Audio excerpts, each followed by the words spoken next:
പഹൽഗാം ഭീകരാക്രമണത്തിന് പിന്നാലെ ഇന്ത്യയുടെ സൈനിക നടപടി ഭയന്ന് പാകിസ്ഥാൻ. ഇന്ത്യയുടെ ഭാഗത്തുനിന്നും ഉടൻ ആക്രമണം ഉണ്ടായേക്കാമെന്നും അതിനാലാണ് തങ്ങളുടെ സൈനിക ബലം വർദ്ധിപ്പിക്കുന്നതെന്നും പാക് പ്രതിരോധ മന്ത്രി ഖവാജ മുഹമ്മദ് ആസിഫ് വാർത്താ ഏജൻസിയായ റോയിട്ടേഴ്സിനോട് പറഞ്ഞു. ഇരു രാജ്യങ്ങളും അതിർത്തികളിൽ കൂടുതൽ സൈന്യത്തെ വ്യാപിപ്പിക്കുകയും സുരക്ഷ കൂട്ടുകയും ചെയ്തിട്ടുണ്ട്. പഹൽഗാം ആക്രമണത്തിൽ ഇന്ത്യ തിരിച്ചടിക്കുമെന്ന ഭയത്തിലാണ് പാകിസ്ഥാൻ. ഇന്ത്യൻ വ്യോമാക്രമണം കണ്ടെത്താൻ പാകിസ്ഥാൻ സൈന്യം റഡാർ സംവിധാനം അതിർത്തിയിൽ കൊണ്ടുവന്നുവെന്നാണ് പുറത്തുവരുന്ന വിവരങ്ങൾ. സിയാൽകോട്ട് സെക്ടറിലേക്കാണ് റഡാർ സംവിധാനം കൊണ്ടുവന്നത്. കൂടാതെ ഇന്ത്യയുടെ നീക്കങ്ങൾ കണ്ടെത്താൻ ഇലക്ട്രോണിക് വാർഫെയർ ഡിറ്റാച്ച്മെന്റുകളും ഫിറോസ്പൂർ സെക്ടറിലേക്ക് വിന്യസിപ്പിച്ചിട്ടുണ്ട്. അന്താരാഷ്ട്ര അതിർത്തിയിൽ നിന്ന് 58 കിലോമീറ്റർ അകലെയുള്ള ചോർ കന്റോൺമെന്റിൽ പാകിസ്ഥാൻ TPS-77 റഡാർ സ്ഥാപിച്ചുവെന്നാണ് വിവരം. എയർ ട്രാഫിക് നിരീക്ഷണങ്ങളിൽ ലോകമെമ്പാടുമുള്ള രാജ്യങ്ങൾ ഉപയോഗിക്കുന്ന വളരെ സവിശേഷതയുള്ള റഡാറാണ് TPS-77. അതേസമയം പാകിസ്ഥാനെതിരെ നടപടി കടുപ്പിക്കാൻ ഒരുങ്ങി ഇന്ത്യ. പാകിസ്ഥാൻ കപ്പലുകളും വിമാനങ്ങൾക്കുമുള്ള അനുമതി നിഷേധിച്ചേക്കും. പാകിസ്ഥാനിലെ വിമാനങ്ങൾ ഇന്ത്യൻ വ്യോമാതിർത്തിയിൽ കടക്കുന്നത് വിലക്കും. ഇതോടൊപ്പം പാക് കപ്പലുകൾ ഇന്ത്യൻ തുറമുഖത്തെത്തുന്നതും തടയുന്നതിനുള്ള തീരുമാനം എടുത്തേക്കുമെന്നാണ് റിപ്പോർട്ട്. ഇന്ത്യൻ വിമാനങ്ങൾ വ്യോമാതിർത്തി കടക്കുന്നത് പാകിസ്ഥാൻ നേരത്തെ നിരോധിച്ചിരുന്നു.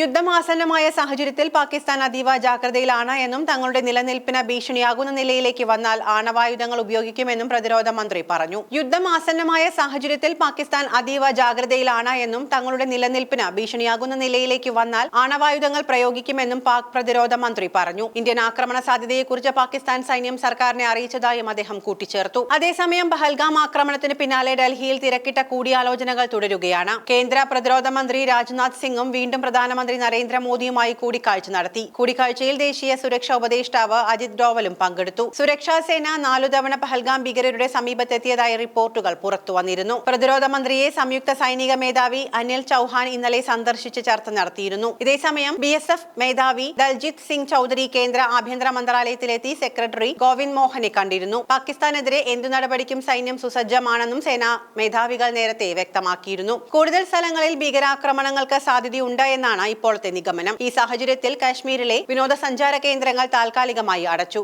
ആകെയുള്ള 87 ടൂറിസ്റ്റ് സ്പോട്ടുകളിൽ 48 എണ്ണമാണ് ഇപ്പോൾ അടച്ചത്. പുതിയ ആക്രമണത്തിന് തയ്യാറെടുക്കാൻ സ്ലീപ്പർ സെല്ലുകൾക്ക് നിർദ്ദേശം നൽകിയെന്ന സൂചനയുടെ അടിസ്ഥാനത്തിലാണ് നടപടി. ശ്രീനഗർ, ഗന്ദർബാൽ ജില്ലകളിലും മറ്റു പ്രദേശങ്ങളിലും കാശ്മീരി പണ്ഡിറ്റുകൾ, CID പേഴ്സണൽ, പ്രദേശവാസികളല്ലാത്തവർ എന്നിവർക്ക് നേരെയുള്ള ലക്ഷ്യം വെച്ചുള്ള ആക്രമണങ്ങൾ നടത്താൻ പാക് ചാര സംഘടനയായ ISI പദ്ധതിയിടുന്നുണ്ടെന്ന വിവരമാണ് അധികൃതർക്ക് ലഭിച്ചിരിക്കുന്നത്. ഭീകരരുടെ വീടുകൾ തകർത്തതിന്റെ പ്രതികാരം എന്നോണം ആക്രമണങ്ങൾക്ക് സാധ്യതയുണ്ട് എന്നാണ് ഇന്റലിജൻസ് ഏജൻസികൾക്ക് ലഭിച്ചിരിക്കുന്ന വിവരം. അതിനിടെ കാശ്മീരിലെ നിയന്ത്രണ രേഖയിൽ തുടർച്ചയായ 5-ാം ദിവസവും പാകിസ്ഥാൻ വെടിനിർത്തൽ കരാർ ലംഘിച്ചു. പാക് സേനയ്ക്ക് തിരിച്ചടി നൽകിയതായി ഇന്ത്യൻ അധികൃതർ അറിയിച്ചു. കുപ്വാര, ബാരാമുള്ള ജില്ലകളിലും അഗ്നൂർ മേഖലയിലുമാണ് വെടിവയ്പുണ്ടായത്. കഴിഞ്ഞ വ്യാഴാഴ്ച രാത്രി മുതൽ നിയന്ത്രണ രേഖയിൽ വിവിധയിടങ്ങളിലായി പാകിസ്ഥാൻ സൈന്യം വെടിയുതിർക്കുകയാണ്. എന്നാൽ ആളപായമൊന്നും ഇതുവരെ റിപ്പോർട്ട് ചെയ്തിട്ടില്ല.